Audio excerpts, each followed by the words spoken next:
Okay, we are going to look at the next chapter, which is called as measures of dispersion. അടുത്ത ചാപ്റ്ററിൻ്റെ പേരെന്ന് വെച്ചാൽ measures of dispersion. ഇതിന് തൊട്ട് മുമ്പുള്ള ചാപ്റ്റർ നമ്മൾ എടുത്തത് മെഷേഴ്സ് ഓഫ് സെൻട്രൽ ടെൻഡൻസി ആയിരുന്നു. മെഷേഴ്സ് ഓഫ് കൊടുത്തിരിക്കുന്ന ഈ തന്നിരിക്കുന്ന ലൈനൊന്ന് ശ്രദ്ധിക്കുക. The degree to which numerical data tend to spread over an average is called variation or dispersion of the data. അതായത് സെൻട്രൽ വാല്യൂ, ആവറേജ് വാല്യൂ എന്നൊക്കെ മെത്തേഡ്സ് ഓഫ് സ്റ്റഡിയിങ് ഡിസ്പേർഷൻ.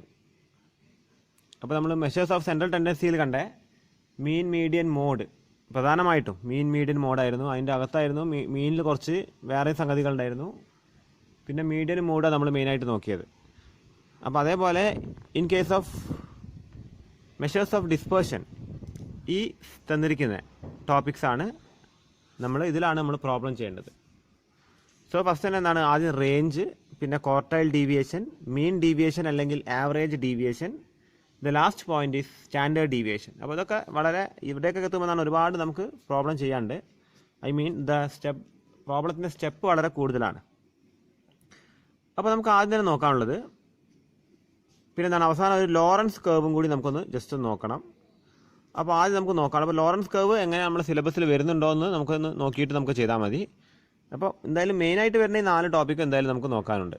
അപ്പോൾ first തന്നെ range ആണ് നമുക്ക് നോക്കാനുള്ളത്. റേഞ്ച് ഇവിടെ കൊടുത്തിട്ടുണ്ട്. Range is the simplest method. അപ്പോൾ നമ്മുടെ മെഷേഴ്സ് ഓഫ് ഡിസ്പേർഷനിൽ the most simplest method is range, calculation of range of studying dispersion. Dispersion പഠിക്കാനുള്ള ഏറ്റവും സിംപ്ലസ്റ്റ് മെത്തേഡാണ്. It is the difference between the highest and the lowest values in a series. അപ്പോൾ ഒരു സീരീസിലെ ഹയസ്റ്റും ലോവസ്റ്റ് വാല്യൂ തമ്മിലുള്ള difference കണ്ടാൽ എന്തായി, നമുക്ക് റേഞ്ച് കിട്ടും. അപ്പോൾ range equal to largest item minus എന്താണ്, സ്മോളസ്റ്റ് ഐറ്റം. ആദ്യം ലാർജസ്റ്റ് ഐറ്റം ചെയ്താൽ ഒരു സീരീസിൽ നോക്കിയിട്ട് ഏറ്റവും വലുതെടുത്തിട്ട് എഴുതി വെക്കുക. പിന്നെ അതിന് ഒന്ന് ചെറുതെടുത്തിട്ട് എഴുതി വെച്ചാൽ എന്തായി, അത് രണ്ടും തമ്മിൽ ഡിഫറൻസ് ആണ് റേഞ്ച് എന്ന് പറഞ്ഞാൽ. The relative measurement corresponding to range, പിന്നെ അതിൻ്റെ കോഎഫിഷ്യൻറ്റ് അത് കിട്ടാൻ എന്ത് വേണം. അപ്പോൾ ഈ റേഞ്ചിൻ്റെ ഒരു റിലേറ്റീവ് മെഷർമെൻറ്റ് അല്ലെങ്കിൽ അതിൻ്റെ ഒരു കോഎഫിഷ്യൻറ്റ് കിട്ടണമെങ്കിൽ, കോഎഫിഷ്യൻറ്റ് ഓഫ് റേഞ്ച് കിട്ടണമെങ്കിൽ largest minus smallest divided by largest plus smallest. അപ്പോൾ ഈ 2 ഇക്വേഷനാണ്. ഈ ഇക്വേഷനും പിന്നെ ഈ ഇക്വേഷനുമാണ് നിങ്ങൾ നോട്ട് ചെയ്ത് വെക്കേണ്ടത്. അപ്പോൾ റേഞ്ച് നമുക്ക് ഇൻഡിവിജ്വൽ സീരീസിലും ഡിസ്ക്രീറ്റ് സീരീസിലും കണ്ടിന്യൂസ് സീരീസിലും നോക്കണം. അപ്പോൾ ദി പ്രോഫിറ്റ്സ്, അപ്പോൾ നമുക്ക് ഇൻഡിവിജ്വൽ സീരീസിൽ റേഞ്ച് എങ്ങനെയാണ് വരുന്നത് നോക്കാം. ഫസ്റ്റ് തന്നെ individual series, range under individual series. അപ്പോൾ ഈ റേഞ്ച് വളരെ സിമ്പിൾ മെത്തേഡ് ആയതുകൊണ്ടാണ് ഈ ടെക്സ്റ്റിലുള്ള പ്രോബ്ലംസ് തന്നെ നമ്മളെ കൊണ്ട് ആദ്യം തന്നെ ഇൻഡിവിജ്വൽ സീരീസിൽ എങ്ങനെയാണ് വരിക നോക്കാം. ഒരു ക്വസ്റ്റ്യൻ കൊടുത്തിട്ടുണ്ട്. The profits of a company for the last 8 years are given below. Calculate the range and its coefficient. അപ്പോൾ റേഞ്ചും കണ്ടെത്തുക, അതിൻ്റെ റിലേറ്റീവ് വാല്യൂ ആയ അതിൻ്റെ കോഎഫിഷ്യൻറ്റും നമ്മൾ കണ്ടെത്തുക. ഓരോ വർഷങ്ങൾ കൊടുത്തിട്ടുണ്ട്, ഓരോ വർഷങ്ങളിൽ വന്ന പ്രോഫിറ്റുകളാണ് കൊടുത്തിരിക്കുന്നത്. So the range of profit, അതായത് ഈ ഒരു സ്ഥാപനത്തിന് അത് എന്നാ സ്റ്റാർട്ട് ചെയ്തത്, 85 സ്റ്റാർട്ട് ചെയ്ത സ്ഥാപനമാണ്. അപ്പോൾ അതിൻ്റെ പ്രോഫിറ്റ് എത്ര റേഞ്ച് വരെ പോയിട്ടുണ്ട് എന്നുള്ളത് നോക്കാനാണ്. അപ്പോൾ നമ്മൾ എന്താ ചെയ്യേണ്ടത്, range equal to largest minus smallest. Here largest എത്രയാണ്, 230. സ്മോളസ്റ്റ് എത്രയാണ്, 30 അല്ലേ. സ്മോളസ്റ്റ് 30 ലാർജസ്റ്റ് 230 അപ്പോൾ നിങ്ങൾ നോട്ടിൽ ഇങ്ങനെ എഴുതി വെക്കുക, range equal to largest minus smallest. Largest എത്രയാണ്, അപ്പോൾ നമ്മൾ 230 ലാർജസ്റ്റ്. അപ്പോൾ നിങ്ങൾ അതൊക്കെ നോക്കുന്നതിൽ ശ്രദ്ധിക്കുക. ചിലപ്പോൾ അങ്ങോട്ടും ഇങ്ങോട്ടും മാറിപ്പോകാൻ ചാൻസ് ഉണ്ട്. കോൺസെൻട്രേറ്റ് ചെയ്താലേ നമുക്ക് മനസ്സിലാവുള്ളൂ. ചിലപ്പോൾ ഏതെങ്കിലും വേറൊരു സംഖ്യ എഴുതി പോകും. ഏറ്റവും വലുതിന് നമ്മൾ ചിലപ്പോൾ അങ്ങ് മിസ്സായി പോകും. അതേമാതിരി സ്മോളസ്റ്റ് എത്രയാണ്, 30. So range will B 200. അപ്പോൾ 200 എമൗണ്ടിൻ്റെ റേഞ്ചിൽ എന്ത് വാങ്ങിയിട്ടുണ്ട്, ഇവരെ പ്രോഫിറ്റ് പോയിട്ടുണ്ട്. ഇനി ഇതിൻ്റെ കോഎഫിഷ്യൻറ്റ്,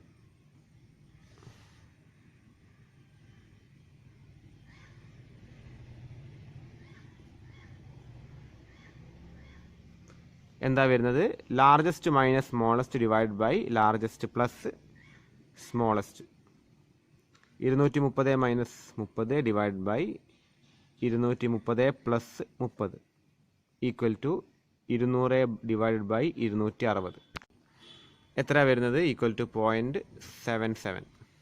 ഓക്കെ, ഇതാണ് ഇൻഡിവിജ്വൽ സീരീസിൽ റേഞ്ച് കണ്ടെത്തുന്നത്. വളരെ സിമ്പിളാണ്. ഇനി നമുക്ക് range and coefficient of range in discrete series എങ്ങനെയാണെന്ന് നോക്കണം. ഡിസ്ക്രീറ്റ് സീരീസിൽ എങ്ങനെയാണ് കോഎഫിഷ്യൻ്റ് ഓഫ് റേഞ്ച് കണ്ടെത്തുക എന്നുള്ളതാണ്. അപ്പോൾ നമ്മുടെ ചോദ്യം ഇതാണ്. ഇത് സൊല്യൂഷനാണ്. ഇത് നിങ്ങളിപ്പോൾ നോക്കണ്ട. ആദ്യം നമുക്ക് ചോദ്യം നോക്കാം. Find the range and coefficient of range. റേഞ്ചും കോഎഫിഷ്യൻ്റ് ഓഫ് റേഞ്ചും കാണാനാണ് പറയുന്നത്. ഒരു നമ്പർ സൈസ് കൊടുത്തിട്ടുണ്ട്, അതിൻ്റെ ഫ്രീക്വൻസീസും താഴെ കൊടുത്തിട്ടുണ്ട്. ഓക്കെ, 5, 2, 7, 4, 11, 8 ഇതൊക്കെ അതിൻ്റെ ഫ്രീക്വൻസീസാണ്. നമുക്കറിയാം അപ്പോൾ എന്താ ഡിസ്ക്രീറ്റ് സീരീസ് എന്താണെന്നുള്ളത് നമുക്ക് വ്യക്തമായിട്ട് അറിയാം. ഓക്കെ, അപ്പോൾ ഇതിൻ്റെ റേഞ്ചും കോഎഫിഷ്യൻ്റ് ഓഫ് റേഞ്ചും എങ്ങനെയാണ് കണ്ടെത്തുക എന്നുള്ളത് നമുക്ക് നോക്കാം. ഓക്കെ, അപ്പോൾ നമുക്ക് ആദ്യം റേഞ്ചിൻ്റെ ഇക്വേഷൻ എഴുതാം. Largest minus smallest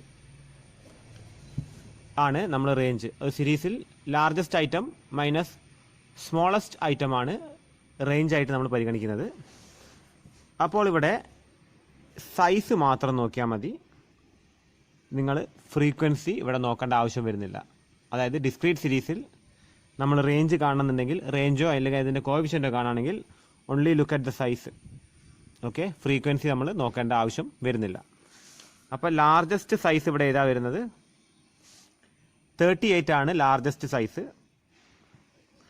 lowest one 38, lowest one is 5. So range will be 33. 33 ആണ് റേഞ്ച് ആയിട്ട് വരുന്നത്. ദ നെക്സ്റ്റ് തിങ് ഈസ്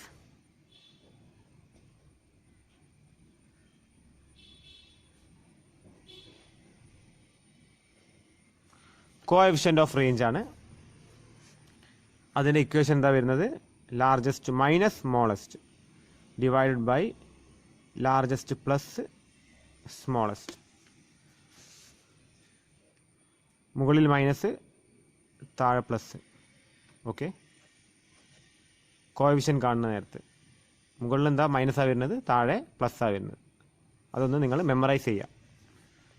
അപ്പോൾ എന്താ വരുന്നത്? 38 minus 5 divide by 38 plus 5. So it will be 33 divided by 43, which is equal to 0.77 is the coefficient of range. അതാണ് ഇവിടെയും കൊടുത്തിരിക്കുന്നത്. Okay, അത് കഴിഞ്ഞു. ഇനി നമുക്ക് അടുത്ത് നോക്കാനുള്ളത് to find range and coefficient of range in continuous series. Continuous സീരീസിലെ റേഞ്ചും അതിൻ്റെ കോഎഫിഷ്യൻറ്റും. When the data are available in the form of continuous frequency distribution, the range is calculated by any one of the following two methods. രണ്ട് മെത്തേഡുകളാണ് നമുക്ക് ഇവിടെ ഉപയോഗിക്കാനുള്ളത്. ആദ്യത്തേത് find the difference between upper limit and upper limit of the highest class. highest class ഏറ്റവും കൂടുതൽ സംഖ്യയുള്ള ക്ലാസിൻ്റെ upper ലിമിറ്റും and the lower limit, അതായത് lowest class, അതായത് lowest value വരുന്ന ക്ലാസിൻ്റെ ലോവർ ലിമിറ്റ് നമ്മൾ നോക്കുക. ഓക്കെ, അത് വെച്ചുകൊണ്ട് നമ്മൾ റേഞ്ച് കാണുക. അല്ലാത്ത the second method is subtract the mid point of the lowest class. അതായത് ലോവസ്റ്റ് ക്ലാസ്സിൻ്റെ മിഡ് പോയിന്റ് എന്തിൽ നിന്ന് സബ്സ്ട്രാക്ട് ചെയ്യുക?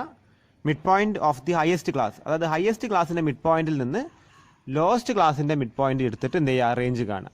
ഈ രണ്ട് രീതിയിലാണ് ചെയ്യുന്നത്. അവിടെ നമ്മൾ ഫ്രീക്വൻസി പരിഗണിക്കുന്നില്ല. We are only looking at the class intervals. അപ്പോൾ ചോദ്യം ഇതാണ്. വീക്ക്ലി വേജസ് ആണ് കൊടുത്തിരിക്കുന്നത്. നമ്പർ ഓഫ് ലേബേഴ്സ്, ഈ വീക്ക്ലി വേജസ് വാങ്ങുന്ന നമ്പർ ഓഫ് ലേബേഴ്സ് എത്ര എണ്ണം ഉണ്ടെന്നാണ് കൊടുത്തിരിക്കുന്നത്. 50 to 60, 60 to 70, 70 to 80, 80 to 90, 90 to 100, 100 to 110, 110 to 120. Okay, ഇതാണ് ക്ലാസ് ഇൻ്റർവെൽസ് കൊടുത്തിരിക്കുന്നത്. ഫ്രീക്വൻസീസ് കൊടുത്തിട്ടുണ്ട്. ഇനി ആദ്യ മെത്തേഡ് പ്രകാരം നമുക്ക് റേഞ്ച് എങ്ങനെ കാണാൻ നോക്കാം. ആദ്യ മെത്തേഡ് പ്രകാരം ഇതിൻ്റെ ഹയസ്റ്റ് ക്ലാസ് കൊടുക്കുക, അതായത് ഏറ്റവും വലിയ ക്ലാസ് അതിൻ്റെ ഹയസ്റ്റ് വാല്യൂ എടുക്കുക. ഏറ്റവും ചെറിയ ക്ലാസ് ഇതാണ് വരുന്നത് അല്ലേ, 50 to 60 ആണ് ഏറ്റവും ചെറുത്. അതിൻ്റെ ലോവസ്റ്റ് ക്ലാസ് കൊടുത്തിട്ട് എന്ത് കാണുക, റേഞ്ച് കാണുക. ഇതാണ് ലാർജസ്റ്റ് എമൗണ്ട്. എൽ എന്ന് പറഞ്ഞാൽ ഇതാണ്. എന്താണ് സ്മോളസ്റ്റ് എമൗണ്ട് എത്രയാണ്, ഐറ്റം എത്രയാണ്, ഇതാണ്. ഓക്കെ, അപ്പോൾ നമ്മൾ റേഞ്ച് നോക്കുന്ന നേരത്ത് range equal to largest minus smallest 120 minus 50 എത്ര വരിക, 70. അപ്പോൾ നമ്മളിവിടെ ചെയ്തുകൊണ്ടിരിക്കുന്നത് ഫസ്റ്റ് മെത്തേഡാണിത്. റേഞ്ച് കാണുന്ന ഫസ്റ്റ് മെത്തേഡാണ്. ഓക്കെ, ഇനി അടുത്തത്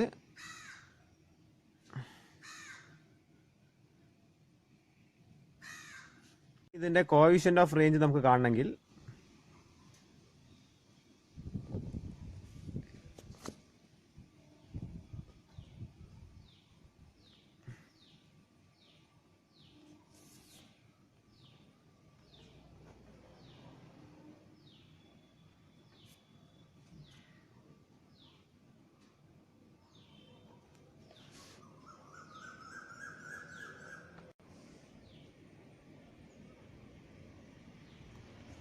ഓക്കെ, ഇത് ഒരു മെത്തേഡ്.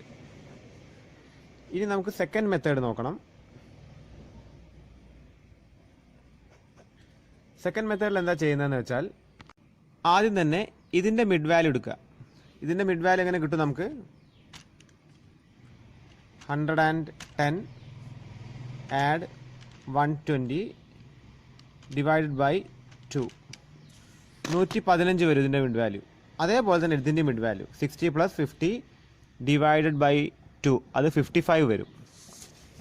അപ്പോൾ range will be largest minus smallest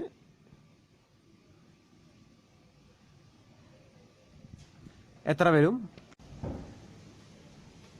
60 വരും. അതേമാതിരി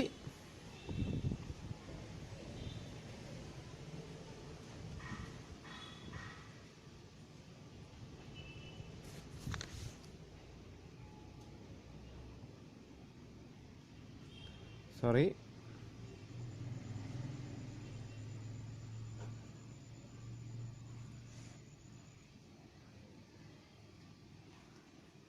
ഓക്കെ, 60 ഡിവൈഡ് ബൈ 170 0.35 വരും. അപ്പോൾ നമ്മളെന്താണ് ഇത് രണ്ട് മെത്തേഡ് ചെയ്യുന്ന നേരത്ത് എമൗണ്ട് മാറുന്നുണ്ട്.